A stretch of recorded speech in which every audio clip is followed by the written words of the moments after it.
Os 8 paquistaneses estão há 10 dias no Maranhão. Na capital, passam a maior parte do dia no pátio deste posto de combustível, no bairro Coafuma. Aí até estranhei, achei estranho. A gente ficou perguntando, tipo, o que eles estão fazendo aqui, o que eles querem, né? Nas redes sociais, a presença dos estrangeiros repercutiu e também tem chamado a atenção dos ludovicenses.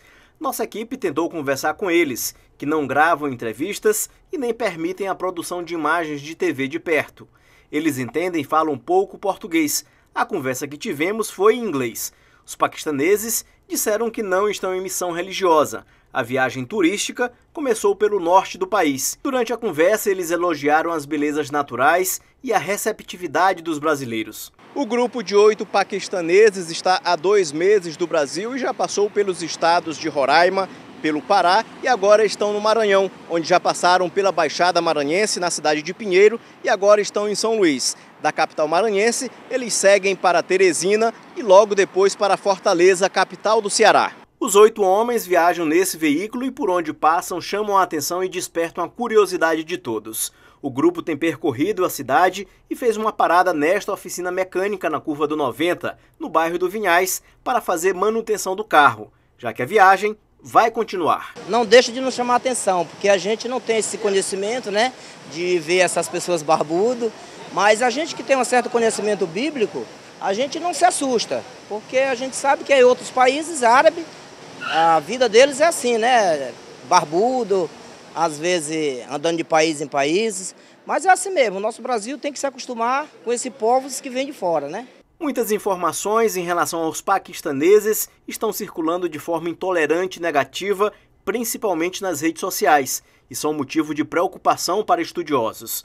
O cientista político Esaú Rômulo e a Relações Internacionais Ananda Marques ponderam e fazem um alerta. A gente já vê aí nas redes sociais uma postura de estereótipo, de discriminação, as pessoas já se assustam e já taxam, né, já fazem uma associação negativa que não tem fundamento nenhum na realidade, no fim das contas, né? Essas pessoas têm todo o direito, como qualquer outro migrante, eles estão regularizados, eles vieram para cá, não devem nada à justiça e eles estão passando por São Luís e a gente tem que pensar para uma outra lógica. Como seria a recepção se fossem americanos, por exemplo? Essa questão ela evidencia um lado antropológico e um lado político, né? Do ponto de vista antropológico, coloca em xeque esse mito de que o brasileiro é cordial, de que o brasileiro é receptivo, e principalmente por causa da nossa formação cristã, né? A gente recebe imigrantes de várias outras nacionalidades do mundo inteiro.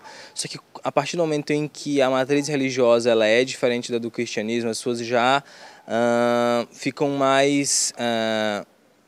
menos confortáveis para colocar seus preconceitos para fora. E do ponto de vista político é o fenômeno da globalização. Você vê, por exemplo, a gente está aí numa escalada crescente terrorista global, você tem o Estado Islâmico, você tem uma série de outras organizações terroristas, mas que não atuam no Brasil. Mas você vê que a sociedade em rede, uma sociedade virtual, conectada, ela traz esse medo, a gente importa esse medo e aí vai então exportar todos os nossos preconceitos e estigmas contra pessoas que não estão nos fazendo nada. Para quem não sabe, os paquistaneses praticam o islamismo, que tem como livro sagrado o Alcorão. Eles fazem orações 5 vezes ao dia em direção a Meca, cidade sagrada para os praticantes da religião, chamados de muçulmanos. Ela é uma religião de caráter monoteísta, ou seja, eles acreditavam em apenas um Deus, que no caso eles chamam de Alá, né? Então a partir daí surge o islamismo. A princípio ele vai ter uma resistência por parte das próprias tribos árabes. Os próprios árabes não vão aceitar por conta da questão que vários comerciantes vão alegar que essa religião de culto a apenas um único Deus estavam atrapalhando, né, o seu comércio, as suas atividades econômicas, e o Maomé vai ser expulso da cidade de Meca, né, que era o principal centro religioso do mundo árabe na época, né, e até hoje. Ele vai para uma cidade chamada de Yatreb, que depois passou a se chamar Medina, que é a cidade do profeta. E lá ele se reagrupa, se rearticula e volta para Meca, né? e consegue impor, né, impor essa nova, com vários adeptos, e ele consegue vencer esses árabes que resistiam a essa nova concepção religiosa, né? E a partir daí o Maomé ele unifica todas as tribos árabes em torno dessa nova religião que é o islamismo.